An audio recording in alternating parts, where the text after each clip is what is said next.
Hello everyone, welcome back to my channel. আমি অঞ্জনা, আশা করছি তোমরা সবাই ভালো আছো। আজকে হলো 26শে অগস্ট, মঙ্গলবার। এখন বাজে বেলা প্রায় 11:30। আমি রান্নাবান্না করবো। সৌরভ বাজার নিয়ে চলে এসছে। স্নান করিনি এখনও, বেলায় স্নান করব। তো সকাল থেকে উঠে টিফিন করা হয়ে গেছে, বানানো খাওয়া হয়ে গেছে। এখানে আজকে আমাদের বাড়ি এত শুয়োপোকার উৎপাত হয়েছে। মা বলো সকালবেলায় ঘুম থেকে উঠে মানে 25-30টা মেরেছে। আমি একটু বাইরে গেছিলাম, মানে দরজাটা খুলেছিলাম মা বলার পরে। তো তখন আমি 6টা শুয়োপোকা মেরেছি। আর কালকে আমার জামার ভিতরে শুয়োপোকা ঢুকে গিয়েছিলো, কী করে জানি না। তো যাই হোক, এখন রান্নাবান্না করবো। তো চলো দেখতে থাকো ব্লগটা। বড় মাদের বাড়িও প্রচণ্ড শুয়োপোকার উৎপাত হয়েছে। সব কোথা থেকে আসছে জানি না। তো যাই হোক, জ্যান্ত মাছটা গুঁড়ি কচুতে ঝোল হবে। আর ওই ফ্রিজের যে মাছটা আছে ওটা বাদ থাক। পমফ্রেট না, তাহলে অন্য মাছ। কমপ্লিট খাবে তো তোমরা ঝাল করে খেয়ে নাও। চিংড়ি মাছ কী হবে? চিংড়ি মাছ অল্প একটু কুমড়োতে হবে আর থাকবে। আর কচুরমুখী দিয়ে মাছের ঝোল।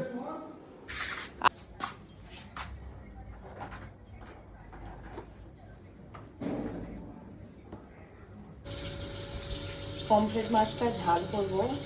এক একটা পমফ্রেট প্রায় 350 গ্রামের ওজনের। 2 পিস করেছে, বুঝতেই পারছো কতটা বড়। পমফ্রেট মাছের ঝাল হয়ে গেছে। পমফ্রেট কচুরমুখী দিয়ে জ্যান্ত মাছের ঝোল হয়ে গেছে।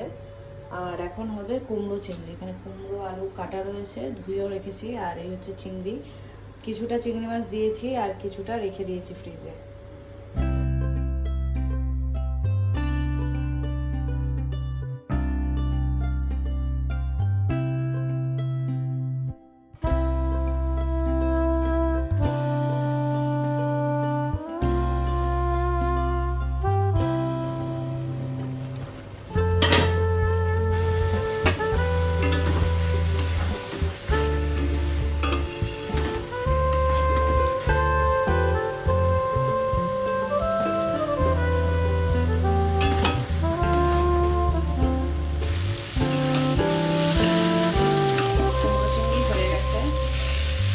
খুবই ভালো, একদম ঘেটে গেছে নরম।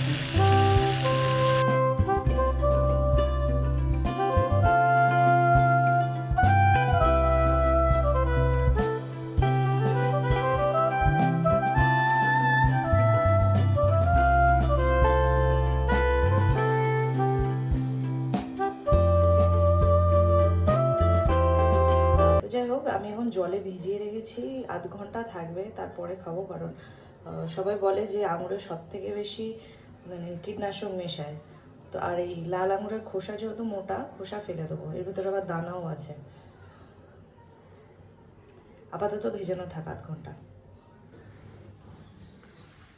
ভাদ্র মাসের মোছামুছি সব আরম্ভ হয়ে গেছে, মা করছে। রান্নাঘরও মোছা হয়ে গেছে।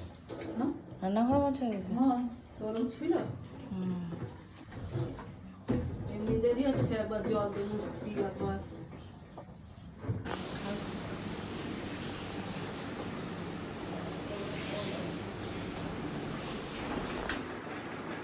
এখন বাজে 2:15। বাবা এখন এসছে, স্নান টান করছে। আর আমরা এখন খাওয়া দাওয়া করবো একটু পরে। মোহনা থেকে যে মাছ এনেছিলাম বাড়ির জন্য, একদম ঠকে গিয়েছি। বরফ গলে গিয়েছিল, একদম অল্প বরফ ছিল, প্রায় বরফটাই জল হয়ে গেছিলো।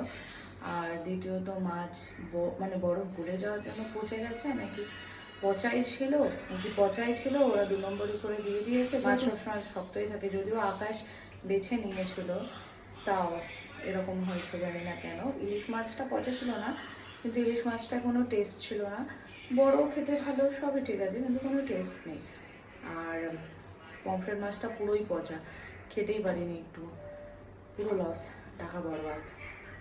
এবার বরফ গলে যাওয়ার জন্য মাছটা অনেকক্ষণ জলে ছিল, পচে গেছে, নাকি পচাই ছিল বুঝতে পারছি না। তো যাই হোক, পুরো পয়সা বরবাদ।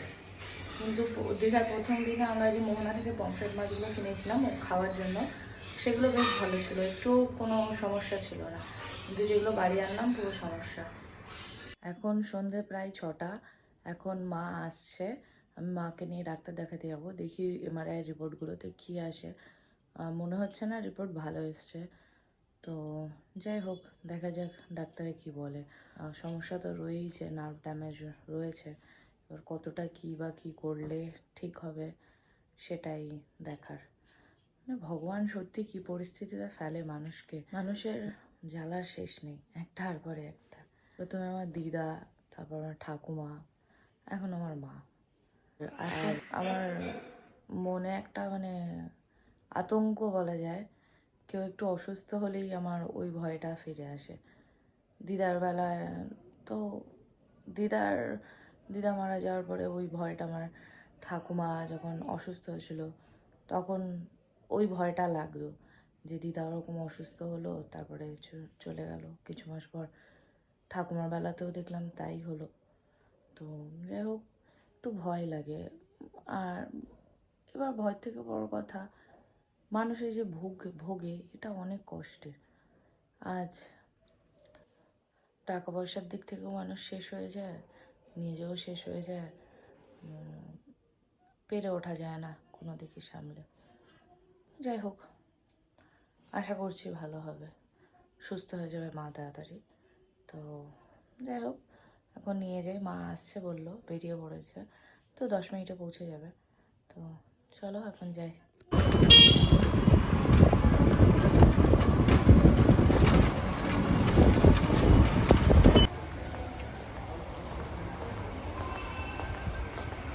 মনে হচ্ছে অনেক পেশেন্ট।